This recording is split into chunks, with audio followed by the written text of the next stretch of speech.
I'm going to New Orleans. And I am going to talk to you while I pack my bag. Because I leave tomorrow night and I have nothing done.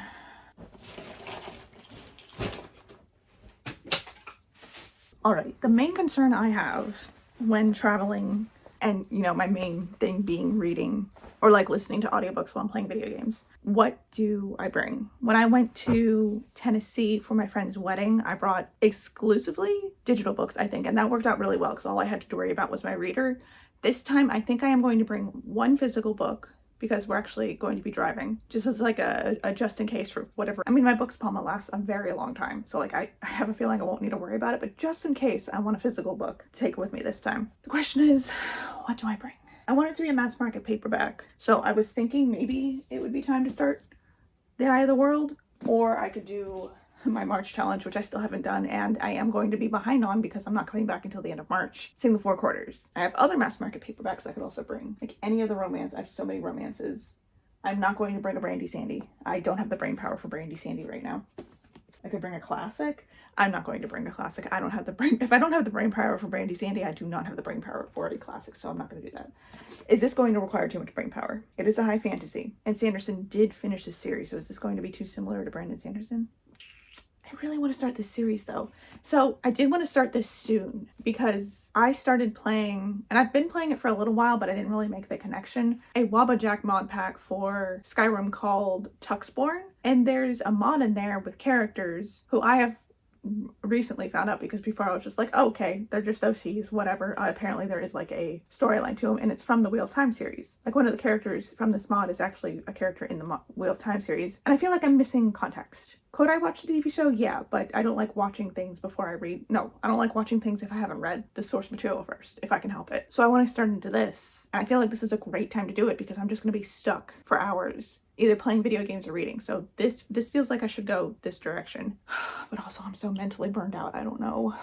I'll take this, and if I just end up not reading it, then I end up not reading it. Digitally though, I am in the middle of The Mad Wife at the moment, but I probably will finish that before I leave. Though I don't know if I'm going to have time to update about it before I leave. I don't know how much updating I'm going to do while I'm on my trip. If I get a moment to, I will, but the chance is slim. So I might just end up doing all of my updating when I get back. Just in case though. I'm halfway through The Mad Wife, and it's really, I read The Bell Jar last year, I think, and I mean it's pretty explicitly stated that The Bell Jar is inspiration for the novel, and it really is like an ode to Sylvia Plath and what she had to go through, and like more of a peek inside just how women were treated at the time, which is abysmal. So to say I'm enjoying it is kind of like I'm enjoying it, but also it is not a good time.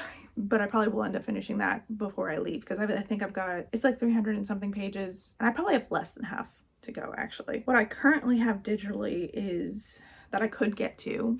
I've got, is this Mickey 7 or Mickey 17? Mickey 7. It's the movie cover and it says Mickey 17 at the top, but at the bottom it says Mickey, okay, Mickey 7, yeah. So I could read Mickey 7. I've got Annihilation by Jeff VanderMeer. I could read 56 Days by Catherine Ryan Howard. I've got You Should Have Left by Daniel Kehlmann, which I probably should prioritize because it's on my 26 and 2026 and I'm very behind on that. Have I been keeping track of how behind I am? No, I just know that I am behind. I've also got Bruised by Dizz Tate. Brutes by Dizz Tate, because that's also from my 26 and 2026. Holds that are coming in within the next couple of days. I've got Brother, which I think is also on my 26 and 2026. I think so, yeah, because I read Seed last year and I wanted to read more from her, and this is the one I always see people talking about. I also have a hold on Strange Buildings by Uketsu, which I'm hoping I get soon because I want to read that so bad. And that's about all I've got that could come in feasibly. The question is, what do I think I want to prioritize maybe Annihilation, because I want to know what's going on with this cover.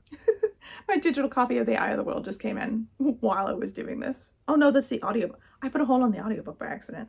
That's a 30-hour audiobook. Holy crap. Well, I will be borrowing that and maybe just reading it while I play Zelda or something. So now I guess I will be reading Eye of the World, whether I bring the book with me or not. So I need to get back to packing because yapping keeps me from packing, and I can't stay at a zero sum. I will get nowhere. Hold on, actually, to complete the packing chaos, let's do a little what's in my bag while I figure out what I actually need to take with me. Here's the bag. Just a Baggu, what is it called? Crescent. Let me look it up, hold on. Baggu medium crescent. This fell a little bit while I was moving things around.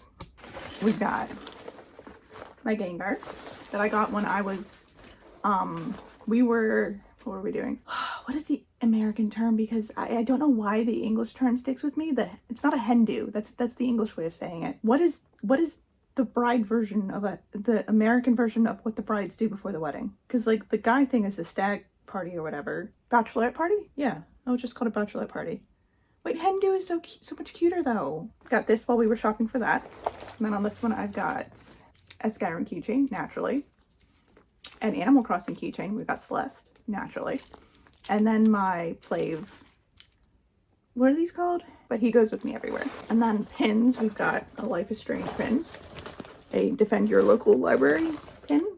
My 2 K-pop Demon Hunter pins of my 2 favorite characters. And then a minimalist 17 karat pin that I really love. I think she's so cute. We've got my headphones, which are on their last leg. I should think about replacing those soon. We've got a fan, because I live in Florida. Sanitizing hand wipes, and another pack of sanitizing hand wipes, because this one's almost out.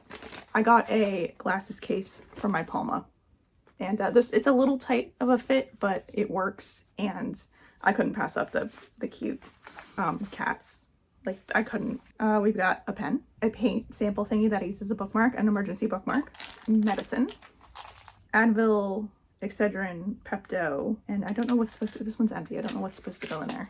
Hand sanitizer. Got a mini body spray from Bath & Body Works, Into the Night. A hand cream. Another hand cream. Pink lemonade gum, which actually tastes more like grapefruit to me, so I'm not a huge fan of it. My emergency medicine pouch thingy. We've got an emergency chapstick, which typically I don't need because, as you'll see, I have like 5 other chapsticks. Glasses wipe, band-aids, a wet towelette because clearly I don't have enough of those. Emergency tabs that I don't really use. Crystal Light. Nail clippers. A peppermint. Emergency contacts in case something happens to my glasses. I'm getting a spam call. Why am I getting I've been getting so many spam calls the past couple of weeks. Is it tax season? Another hand sanitizer. Page turner, which is not supposed to be in here. Why did I put that in there? I must have put it in there to remind me to do something. Oh, you know what? I need to charge it. It's in there to remind myself to charge it before I go because I'm going to be using this. A pen. A Glossier lip balm in black cherry. A Lucky Rubber Duck that I got when I was at a con with my friend. We've got a Fallout 4 pin. Fallout 4? It's probably just Fallout. A Fallout pin. I've got the one ring in my purse, which I wore to Dragon Con last year with like a Lord of the Rings ensemble.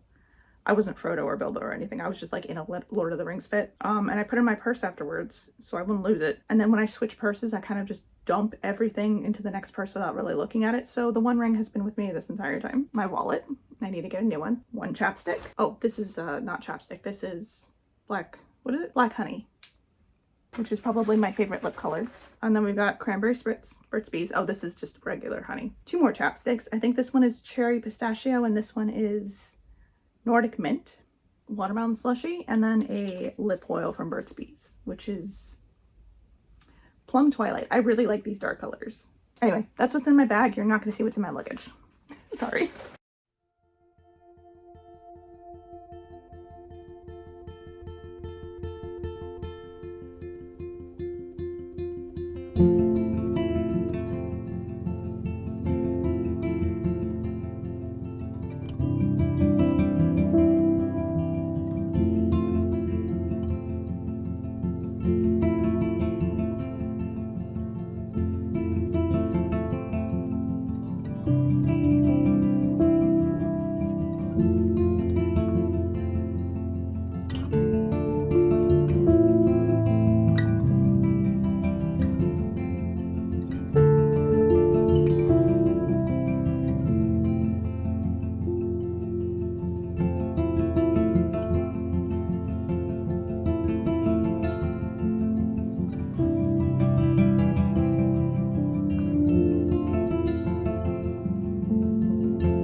I'm back. I'm burnt. I did wear sunscreen. I just wasn't diligent enough about reapplying said sunscreen. Don't mind. If it's shaking, my cat is walking again. She likes to bump into the camera stick as she's walking by, very specifically as she's walking by. She's also got something up her nose that I'm gonna have to probably get out. You'd think as somebody who's lived in South Florida for 20 years or so, I would remember to reapply my sunscreen like regularly. So I did in fact get burnt from that, and I am dealing with the consequences. I haven't had a sunburn since I was like a teenager, so this is interesting. This is an experience. New Orleans is awesome. I wish I had been there longer, but it was so good. We were only there for a couple of days, so I didn't really get like a ton of stuff done, but the time that I did have there was so great. Now, I'm not a city person. Like Miami, New York, DC, Baltimore. I'm from Maryland originally, so like I'm more familiar with DC and Baltimore, and Miami as somebody who currently lives in Florida. I don't like those cities. I'm not a big city person, and I thought, you know, that would never change.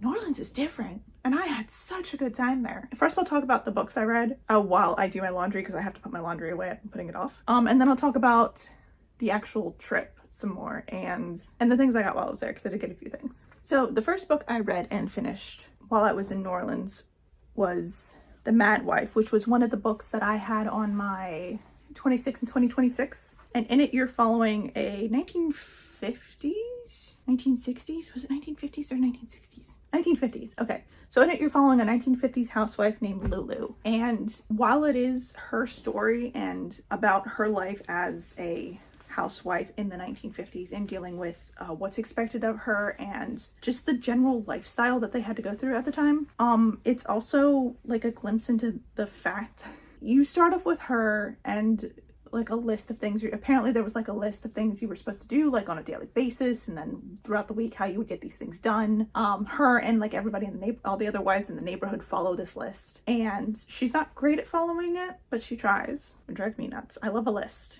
I'm terrible at following them. I also don't like being told what to do, so I would not vibe well with this. But it's a lot deeper than what it seems to be on the surface, because yes, she's a housewife. She has literally no say in what she does. Her own health isn't even like isn't even her own decision. They go through her husband for health decisions, because she just can't make her own decisions regarding her health, which is fucking ridiculous, but I digress. And something happens, like I think it's like less than a fourth of the way through the book, something happens, and you're essentially following her as she's mentally degrading throughout this whole storyline of somebody moving in the house across the street. And they kind of make it seem like the house across the street is like a huge plot point. It's literally more about Lulu and the things she has to deal with in a position where she just doesn't have any control over like anything except, you know, what she's going to clean that day. And even then it's like a tentative if it's even really her decision or if she's just following this list. But this family moves in across the street and kind of triggers Lulu into a bit of a mental spiral, which is later explained. The family's strange. There's something strange going on surrounding her and the daughter. You're following Lulu as she's trying to like pick apart what's going on there. And then also dealing with her husband. He's got his own work problems, and she has to kind of like deal with his coming home and having to, you know, be like the perfect wife for him, while also not being able to really deal with her own problems because she's just so focused on being the perfect housewife, and her own problems don't factor into that. But it's kind of like a spiral downward into kind of a loss of her grip on reality. I did go into it because of the first couple of chapters thinking it was going to be more of like a thriller kind of story. It's not. I mean, I think you're supposed to think it's a thriller at some points, but it's really not. It's definitely more of a social commentary, and it really is just like a commentary on how little control women had over literally anything at the time. And I gave that 3 stars because I did go into it thinking it was going to have more of a thriller aspect, and it didn't. And I don't know if I would have read it if I'd known that there really wasn't a thriller aspect to it. All in all, just like a 3-star experience for me. I wish I had a physical copy of the book, because to like better explain why I thought it was going to be more thriller, I wish I had the list that they start off the entire book with, because it's something like, which is later explained why the list is the way it is. That is explained, but I think it's actually explained in the author's note. So if you go in reading it, make sure you read the author's note at the end, because it will like put those pieces together for you if you don't know enough about the time period and what Lulu's going through. But it was something like Monday, clean the curtains, try not to scream. Tuesday, clean the bathroom, try not to taste the colors, or something like that. It got me thinking there was going to be more psychological horror or something to it. Not the case. And because that was not the case, afterwards I went into an actual thriller and I read 56 Days, which I think it might be my first COVID book. I don't think I've read any other books that were set during COVID yet, and I finally encountered my first one in the form of a thriller set in, it's a mystery thriller set in Ireland just as COVID is like breaking out. We're following two people whose names are escaping me, Oliver and Ciara. We're following Oliver and Ciara, who meet by chance in a grocery store like right before lockdown is starting over in Ireland. They get together, she moves in with him to like wait out the whole lockdown situation in Ireland, which I don't know a whole lot about because I'm American, and I don't know a lot of like what the lockdown situations were. They explain some of it in the book, but like I don't know what the whole lockdown situations were in other countries. I don't even really know what it was in other states, to be totally honest. I'd have to look into that, but I don't know if I really want to, because that was the time. That was the time. Thank God for Animal Crossing. What was I saying? But you're following the two of them. Oliver is hiding a secret. You get her a couple of her chapters first, and then you get his chapters because he's under the impression that she is tricking him because she's a journalist trying to go after his story. He was involved in a murder when he was a child, which reminds me, I don't know if this is actually like based on the true story of the kids who murdered, oh, what was his name? Bulger? The little boy. James Bulger? Yeah, James Bulger. I don't know if it's like intentionally referencing. I guess it's not, because I don't think the kids who murdered James Bulger are out. But anyway, we're following both of them. She's, living a romance through lockdown, and he's trying to figure out if she's a journalist who's trying to get his story, because his name was never released because he was a minor when it happened, and now he's released from prison. He's living his life. He thinks she's trying to get the scoop on him and knows who he is. So we're following, like, is that really who she is? What was his involvement with this? We're getting two sides of the story, and then there is a twist, naturally, because it's a thriller. There's actually more than one twist, and I ended up giving that a 3.5 because while I did enjoy the twist, I don't think it was quite twisty enough for me, and it did make me a little bit, again, I don't know if this is anything to do with the James Bulger case, but it did make me a little uncomfortable.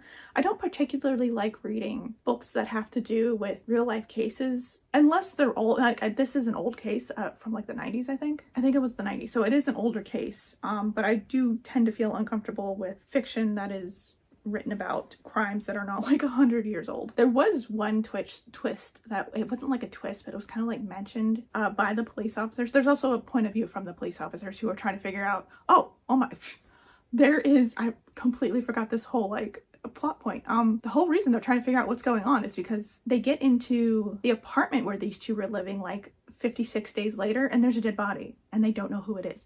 How did I completely forgot to mention that, which is like the whole, like, you're trying to figure out who it is. But there was something mentioned by the police officers, like at the end of the book, where they were like, it would be really funny if like this was this, and I was like, is that? Are they kidding? Is that right? If that had been like the actual twist, I would have been like mind blown, but I don't think it actually was because they never bring it up again. 3.5. It takes a lot for thrillers to get me nowadays because I've read so many of them. Following that, I tried to give Brutes a try, which is another book on my 26 and 2026, but I DNF'd that relatively quickly because I was not vibing with the way it was written. I don't think I wrote down how far I got. Hold on. Oh, I did. 32%. So I got 32% of the way into Brutes before I decided it was not. It was like nothing was happening. We were just getting like glimpses of a story that had nothing to do with, there's these group of children and one of them goes missing, and I guess you're just kind of following the leftover girls as they're not even like explaining who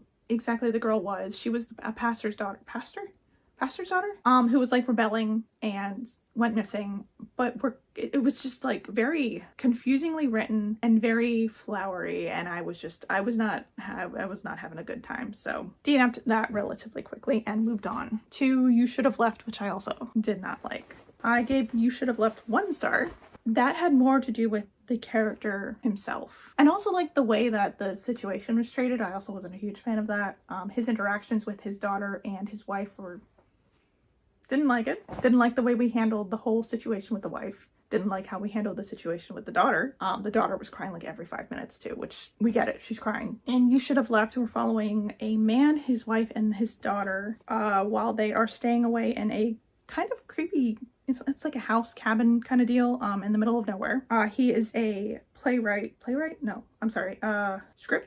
movie script writer. What are they called? He writes scripts for movies. He had one big hit. He's trying to write the sequel for that. And his wife is an actress in either one of the movies he's written or is just an actress in general, and he met her through the movie scene. And something strange is going on with the house, which he starts to like put two and two together after he goes into town, and the people in the town, or this one guy in the town is like, you might want to look a little closer at what's going on. So he does, and he kind of loses his mind, and as the title says, he should have left. But again, was not vibing, did not enjoy. So that got a 1 star for me. It was mostly the way it was written, but overall I think maybe even if it had been longer, I wouldn't have liked it. And then maybe I shouldn't have followed up one weird book with another real weird book, but I did, and I read Annihilation, specifically because I saw one of the books in the bookstore when I was buying, I don't know where it is, Cherry Blossom Bookshop. And I thought it looked cool, and I was like, I don't know what series this is, so I'm going to read the first one and see how I like it. Didn't like it all that much. I gave it 2 stars. But in Annihilation, you're following a group of scientists. You're specifically in the point of view of the biologist, but there's like a biologist, there's an anthropologist, there's a psychologist, and is it just the surveyor? I don't know. There's a group of scientists. They're never named. You only ever know them as their position, and they're going into a place called Area X, which is a section of land that has been like mapped off because strange things started happening after the government did some things, and people were like, something weird is going on here, so they like cut it off, and it's just been studied ever since, but they don't actually know what really is going on. And so you're following the biologist and her crew on the 11th expedition. Is it the 11th or the 12th? I don't know. Oh, as they go in and try to figure out what the hell is going on, what's going on with all the creatures, and why the previous expeditions have either like vanished, or one of the expeditions included her husband. And what happened with that expedition is they went in, they vanished, and then they suddenly showed up back at home, not quite themselves. And she talks about how she had her husband for like a day, and she could very clearly see that either like something was up with him. It didn't seem like it was him. And then the next day the government came and just took him. And then she's like, well, now I have to go on an expedition to figure out what the hell's going on. And it was very much a fever dream, to the point where I got towards the end, I got kind of confused about what was going on, which maybe was the point. And maybe it's further explained in the other 2. There's 4 books total, but I think it was originally a trilogy. So I'm assuming the plot line, if it gets wrapped up at all, is going to be wrapped up in those 3 books. And then I don't know what the 4th one would be about. Either way, pretty sure I'm not going to continue on with it, because I don't care that much about what ended up happening. Did I say what I gave it? I gave it a 2. And then, by coincidence, I started reading This Cursed House, which is another book in my 26 and 2026, not realizing that it takes place in New Orleans. I don't know anything about the books that I put in my 26 and 2026, so they're all like going to be some kind of surprise for me. They were picked either for their cover, their title, or because I had seen them before and I wanted to get into them. I think I picked this one based on the cover because I thought the coloring was cool. Turns out it's based in New Orleans. That was not planned. The pacing was absolutely abysmal. In This Cursed House, you're following a woman named Gemma who is contacted by a family living in New Orleans to be a tutor for them. She lives in New York, I think, and she had just lost her job and her boyfriend.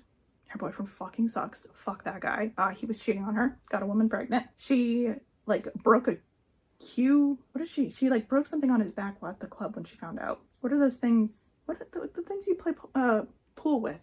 The stick. Whatever it is, she broke it on his back and said, good riddance, get out of here. And then she tried to kill herself.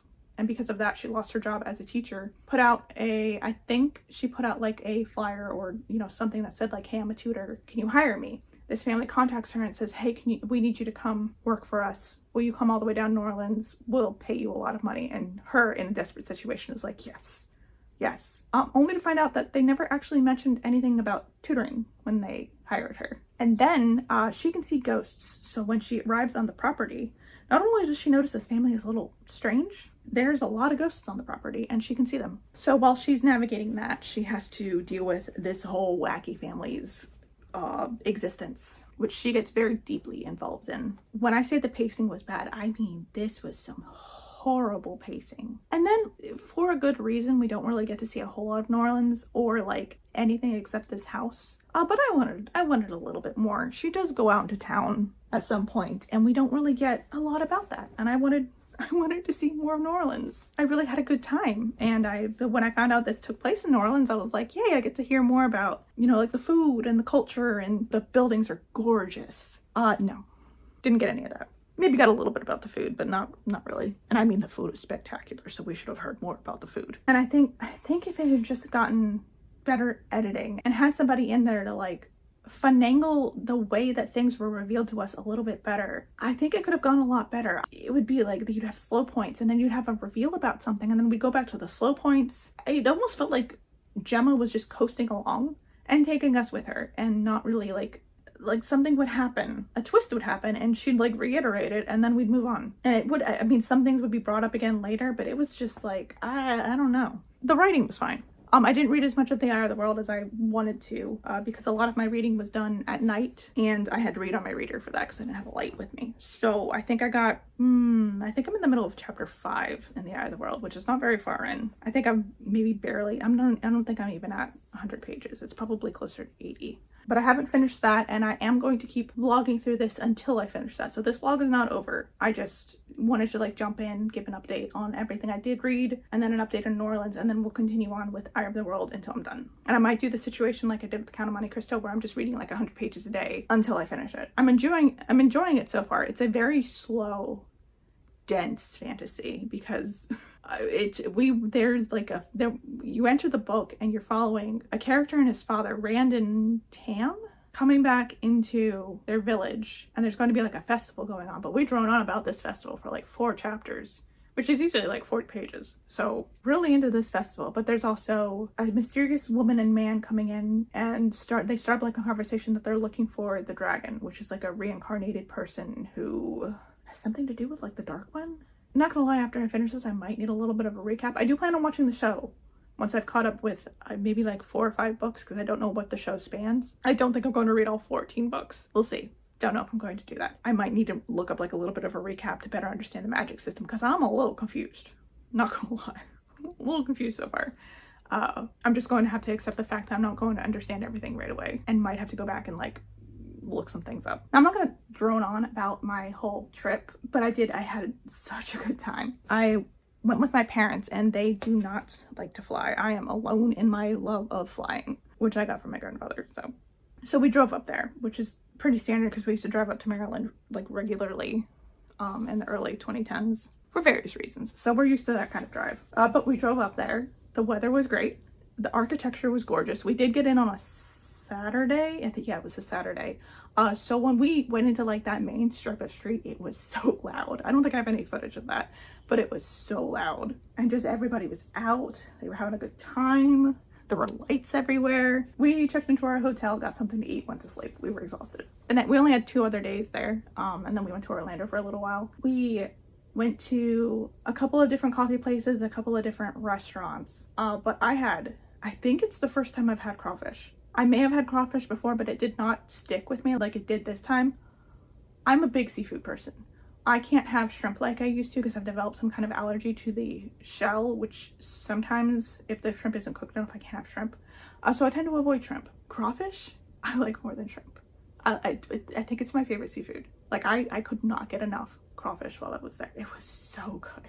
We had a crawfish boil and a po' boy because I couldn't resist. Po' boys are one of my favorite foods. So we got a shrimp po' boy too, which I did end up regretting a little bit later because I had a little bit of a reaction, but it was so worth it. Slessies. It was called Slessies? We went there for the boil and the po' boy, and we went there twice because it was so good. Their food was so good. Sorry, I'm just so focused. The food, I'm a big foodie. The food was so good. And then every night while we were there, we went at night, like as a little after dinner, before bed snack kind of deal. We went to Cafe du Monde and got chicory coffee, which I'm obsessed with. I did go home with a can. I know I can get it around here, but I wanted a can from the place. And then we got the beignets. And then we would walk around a little bit. We went down the main street, but we spent a lot of our time in the French Quarter and walking down the different roads and seeing all the different architecture. When I tell you they have some gorgeous buildings, I mean they have. If you don't know what a shotgun house is, there's some feats of construction, because we were driving down the road and looking at the different styles of houses they have, and the wrought iron and the way the ivy just grows over the bricks and up the trellises and all this shit. And we'd go past some of these shotgun houses, and I tell you, they were like the thinnest houses you'd ever seen, and then they'd go all the way back. They're so cool. I grew up restoring like family property, so like I'm not into architecture in the sense where I like would want to be an architect, but I really appreciate like the structure and the design of some of these buildings. Wow. We also went into the garden district to see like the different houses there, and beautiful buildings. Really nice little area. Very, very expensive area. Like those houses are expensive. But it was nice driving through there, even though the roads were super bumpy. And then we went briefly down Bourbon Street, but we didn't stay there very long because it was very loud. And I don't always do great with loud sounds, especially when I'm having like a hearing thing. My hearing's a little messed up from having COVID, so I get like a tinny thing that goes on with my ears, and if I get loud noises with that tinny thing, it's fucking unbearable. And I was having a little bit of a problem with that, so we went down Bourbon Street briefly, but it was loud, so we didn't stay there very long. We plan on going back. We plan on going walking on the walking tours, and we plan on eating a lot more food. While we were in the garden district, we also visited like a little bookshop. I didn't end up getting anything because I wanted to get something that was like set in New Orleans, but they didn't have anything I was really interested in. So didn't end up getting anything there, but it was a really cute little bookshop, and they had like a little feature for who I don't like Anne Rice at all, but it was a cool setup. And I know like the whole interview with the vampire thing takes place in New Orleans, so that was cool. That was nice. But I don't like Anne Rice as a person, so didn't touch anything there. And then the stuff I got. I ended up getting a Cafe Du Monde shirt, which I did in fact wear and get something on already. So it's been washed. It's been worn and washed. But I had such a good time at Cafe Du Monde that I couldn't not get something other than the coffee. So I got that. And then we ate at Willa Jean's twice because the breakfast was so good. So I got a Willa Jean's shirt. If you ever have the chance to eat at Willa Jean's or Cafe Du Monde, do it. So good. I also got a little postcard, which I plan on framing and putting somewhere around here. For the chicory coffee, it got bent up in transit, but that's fine. I'm gonna put it in a frame or something. And then the last thing I got, I can't figure out where I put, but I got a little pin. I could probably find it on Etsy. It's the New Orleans street water cover, but it's sparkly. And I saw that and I was like, oh, I like that. I'm gonna get that. So I don't know where, it's in one of my bags somewhere, but I got that. But that's what I read and did on my trip to New Orleans, and we'll pick up with reading more of Eye of the World. How long have I been reading this? I think it's been 3 days, 4 days? 3 or 4 days since I last recorded that clip. And I said I was going to update like every 100 pages. I'm only on page 206. So that's not going to happen. I'm trying really hard not to DNF this. It's been 3 to 4 days and I'm only on chapter 15. But this is like excruciatingly slow. And I feel like I've read slow fantasy before and I haven't had this much of an issue, but just, I don't know why I'm struggling so much with this one. I did switch over to the audiobook for a couple of chapters and I'm kind of iffy on it. I need to see if I can get the version that has, who is it? Rosamund Pike, I think, does the other version. And that's not the version I'm listening to. I'm listening to whoever does the other version, guy. And it's not really doing a whole lot for me. I feel like I've read a lot of books with this narrator, and I read something with that narrator. I think it was a Brandon Sanderson, which I think I had trouble with last time too, but not this much trouble. But I don't want to DNF this yet. But at what point do I read to where it's like, yeah, this isn't going to change. This is going to be just how the book is. I don't even think I'm going to be able to read all 14? I think it's 14. It's 14 books, I think.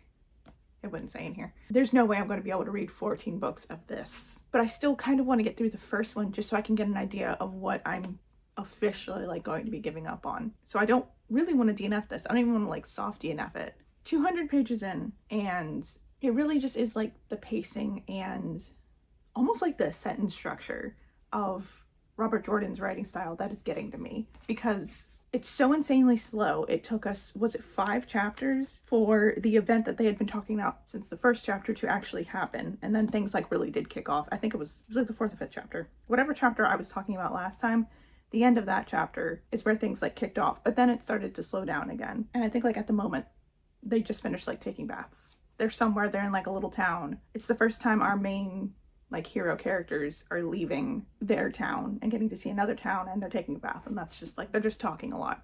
but the sentence structure like was really glaringly obvious at one point of my issue with it. My issue with it was really glaringly obvious at one point because, and this is a little bit of a spoiler, but the main character Rand has like something speaking to him in his head, which may or may not constitute as a spoiler. He's got something talking to him in his head, in a sense. And the whole paragraph starts off with like, he hears a voice in his head, the voice speaks. And then the sentence that follows it is like, he shook his head to get it out of his head. Why would, first off, we know it's in his head. You started off by saying the voice was in his mind. But then he's shaking his head to get it out of his head. Would he shake his head to get it out of his ass? What are we talking about? Why would you write it like that? Where was the editor? It could get better, it could get worse as we go, but I can understand why Sanderson finished this series because they do write very similarly. And I don't have a problem with high fantasy. I do prefer, like, my ultimate favorite, whatever, fantasy series is A Game of Thrones, A Song of Ice and Fire.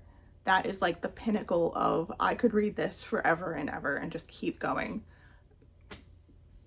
Which we know how that situation is turning out. I need to reread this at some point. I do plan on doing like a video where I just reread A Song of Ice and Fire because I haven't read these since 2011. And these were, was that the first year I got Goodreads? I think that was the first year. Was it 2011 or 2012?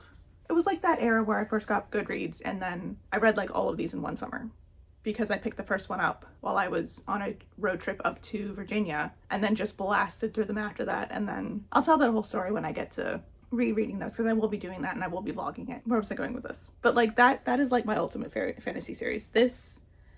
It's a very different kind of fantasy series, but I've seen it compared a lot to Tolkien. Doesn't it say on like the front something about Tolkien? Yeah, Jordan has come to dominate the world that Tolkien began to reveal. Tolkien is better paced. I feel like Tolkien is written better. I mean, it's Tolkien, obviously, but this is not even giving Tolkien vibes to me. I'm invested when I read like Lord of the Rings or The Hobbit, especially The Hobbit. That's my favorite one. I don't really care. I don't even know what the hell's going on with Lan. Lan is pissing me off. Only female, there's two female characters. There's Moraine. There's Moraine and there's, I don't actually know how to pronounce her name. Moraine and Egwene? I'm gonna say Egwene. Moraine I can fuck with a little bit. She's okay. But Egwene is so annoying. And I really hate the relationship she has with Rand because she's talking about doing something for herself in the start of the book and then later on in the book she talks about doing something for herself, but that would like estrange her from Rand. And Rand is like, that's stupid. Why are you doing that? You shouldn't be doing that. It's like, fuck off, Rand. But I think I'm just gonna have to like trudge my way through it. Is that the word I want? Trudge my way through this until I get to the end. And I guess see where we get. And if I soft DNF it, I will keep the book so I'm not going to hard DNF it, that's first. If I soft DNF it, I'll keep it for another time. But I'm probably never going to finish the series. Like, first and foremost, unless this wows the shit out of me, not going to finish the series. I'll see you when I either soft DNF it or I'm done. It's a few months later because it takes me forever to edit. And unless I deleted it, but I actually don't have any recollection of doing it in the first place. I once again forgot to film my outro. Or a wrap up. So I can't pull the book out at the moment because it's like shoved way back in my bookshelves and it's like almost 1 a.m, so I'm not going to make that kind of racket. But I did decide to DNF The Eye of the World. And I'm going to keep the first 2 books, so when I decide I do want to give it another go, I have the first 2. But I had some books later on in the series that I just decided to unhaul. It is a soft DNF. I do plan on trying it again one of these days, but I was not vibing. I was not feeling. I gave up. But that means it's time for the wrap up, and thankfully I still have all of my ratings. I mean, I could pull them again off of Goodreads or Pagebound or Storygraph or whatever, but I still have them written down. So in the end, I had a DNF, a 3-star, a 3.5 star, another DNF at 32%. I didn't keep the percentage for Eye of the World, a 1-star, a 1.5 star, and a 2-star. And that is the end of my New Orleans vlog, which is very, very late. Very, very late. I got more coming, so hopefully I'll see you in the next one. Bye.